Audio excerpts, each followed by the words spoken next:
Bismillahirrahmanirrahim. Assalamualaikum warahmatullahi taala wabarakatuh dan salam sejahtera. Saya Syarif Syamsuddin daripada Bushido Kaizen Training and Consultancy dengan usaha sama Unit Quality Pekeso ingin mempersembahkan Pekeso Team Excellence and Innovation e-learning. Tajuk kali ini adalah How to Kill Any Problem in 6 Steps.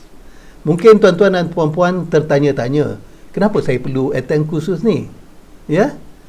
Jadi, kalau kita lihatlah, di dalam mana-mana jabatan sekalipun, kita akan menghadapi 1001 macam masalah. Tetapi, persoalannya, macam mana kita nak selesaikan masalah-masalah tersebut? Ya? Sebagai contoh, ada satu unit di dalam Pekeso ni, dia mempunyai komplain yang terlalu banyak. Makin lama makin meningkat komplainnya. Jadi impaknya adalah Pekeso akan mendapat image yang negatif di kalangan masyarakat, klien, dan terlebih lagi dari kalangan orang berinsurans atau OB. Jadi kita kalau tak buat sesuatu, maka implikasinya adalah buruk kepada Pekeso. Maka dengan itu, setiap staf Pekeso perlu cuba sedaya upaya untuk mencari cadangan-cadangan penyelesaian bagi permasalahan yang dihadapi di unit atau departmen masing-masing. Okey. Jadi, objektif kursus ini adalah kita hendak mendedahkan tuan-tuan dan puan-puan kaedah-kaedah yang sistematik untuk mencari cadangan penyelesaian untuk menyelesaikan masalah di unit tuan-tuan dan puan-puan atau departmen tuan-tuan dan puan-puan secara keseluruhan di Pekeso lah ya. Maka di akhir kursus ini kita haraplah tuan-tuan dan puan-puan pertama dapat mengetahui 6 step macam mana nak menyelesaikan masalah. Yang kedua adalah belajar sedikitlah tools yang ada di pasaran untuk menyelesaikan masalah. Dan yang ketiga, dapat lebih kreatif lah atau inovatif dalam kita mencari cadangan penyelesaian. Sebelum kita teruskan kursus ini, apa kata kita buat pretest ya? Jangan risau. I don't expect you to score dalam test ni. Ya, kita cuma nak mengukur tahap pengetahuan tuan-tuan dan puan-puan lah ya. So, sila scan QR code yang ada di layar dan tuan-tuan ada 10 minit untuk menyelesaikan test ini. Good luck. Okey, dah selesai 10 minit. Saya harap tuan-tuan dan puan-puan dapat apa kata orang tu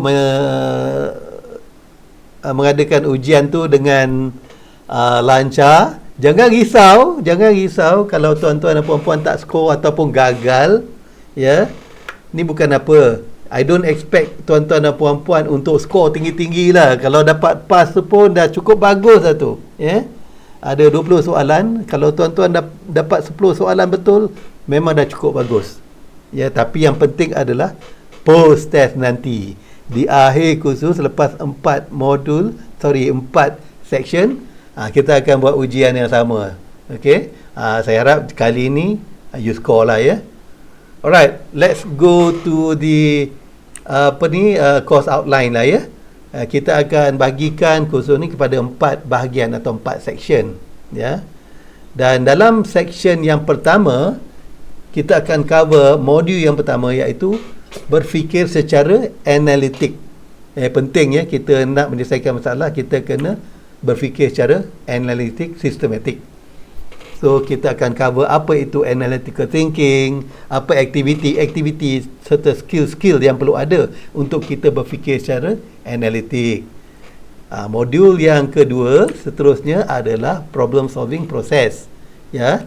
Dalam topik ini kita akan cover the complex problem solving ya, dan the traditional tools, the new QC tools ya, tool dan teknik untuk kita menyelesaikan masalah, PDCA atau Plan, Do, Check, Act, dan juga proses PDCA daripada A sampai ke Z, macam mana kita nak selesaikan masalah menggunakan PDCA. Okey. Seterusnya adalah modul yang ketiga, iaitu SysPath, iaitu 6 step untuk kita menyelesaikan masalah. Di sini kita akan memperkenalkan model yang saya telah cipta, iaitu SysPath model, dan kita akan bincangkan apakah kelebihan model SysPath ni, macam mana SysPath ini, iaitu SISPAV, setiap satu, ya. S for scenario, I for impact, S for solution, P for proposal, A for action plan, dan V for value creation. Jadi kita akan terangkan satu persatu lah apa yang perlu dilakukan dalam setiap akronim dalam SysPath tu. Dan kemudian kita akan mengadakan kuis yang pertama. Kuis tu tak panjang lah, tinggal about 3 atau 4 soalan sajalah, untuk menekankan pemahaman tuan-tuan dan puan-puan dalam section ni. Okey. Dan kita seterusnya pergi ke section yang kedua, iaitu modul yang keempat, scenario, which is the first acronym dalam SysPath. Dalam scenario, kita akan cuba kaitkan organisation goal dengan projek-projek atau masalah-masalah yang tuan-tuan dan puan-puan akan selesaikan. Ya, seterusnya kita akan cerita sedikitlah tentang strategic key performance indicator PEKESO lah. Yang ketiga adalah kita akan cover brainstorming, force ranking, benefit analysis, serta carta dan graf. Dalam modul yang kelima, kita akan define problem tu. Apabila kita dah pilih satu masalah melalui kaedah brainstorming dan force ranking serta benefit analysis, kita kena define problem supaya kita faham apa sebenarnya yang berlaku. Ya, antara teknik-teknik yang kita guna pakai dalam define problem adalah kita gunakan 5W1H. Ya, nanti kita akan terangkan dengan lebih lanjut apa itu 5W1H. Contohnya kan, apakah masalah tu, where masalah tu berlaku, who is involved in the ni, how is it a problem, how much it cost dan sebagainya. Lepas tu kita akan tetapkan sasaran. Setiap sesuatu masalah yang kita nak selesaikan perlu ada goal, ya. Dan di dalam goal kita akan menggunakan SMART rule, which is specific, measurable, achievable, realistic dan time bound. Okey. Dan di akhir section nombor 2 ni kita akan sekali lagi mengadakan quiz. Seterusnya di section nombor 3, modul yang ke-6 adalah problem analysis. Yang ini kita akan gunakan 2 analysis tool. Yang pertama adalah root cause analysis dan yang kedua Pareto analysis, ya. Modul yang ke-7 adalah impact jika masalah tu kita tidak selesaikan. Ya, ini penting, ya, kita kena buat impact study. Tak guna kalau kita menyelesaikan satu masalah tu tapi impact dia rendah sangat. Okey, kita kena cari masalah yang mempunyai impact yang tinggi, ya, supaya apa yang kita selesai itu berbaloi. Alright. Seterusnya, modul yang ke-8 adalah solution to the problem. Nah, di sini kita akan belajar macam mana nak jadi kreatif, jadi kreatif dalam kita nak menyelesaikan masalah. Antara model atau diagram yang kita guna pakai adalah Scamper diagram, ya, tree diagram. Serta juga kita akan cover risk analysis. Kenapa risk analysis? Ya, kadang-kadang kita nak menyelesaikan masalah tu, tiap-tiap satu penyelesaian tu ada risiko-risiko. Kita kena cari penyelesaian masalah yang mempunyai risiko yang rendah. Ya, no point kalau kita buat satu cadangan penyelesaian tapi risiko dia tinggi. Instead of solving the problem, you are creating a bigger problem. Right? Dan seterusnya quiz lagi lah.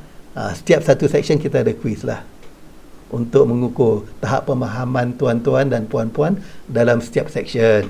Dan section terakhir adalah modul ke-9, di mana kita akan cover bab proposal.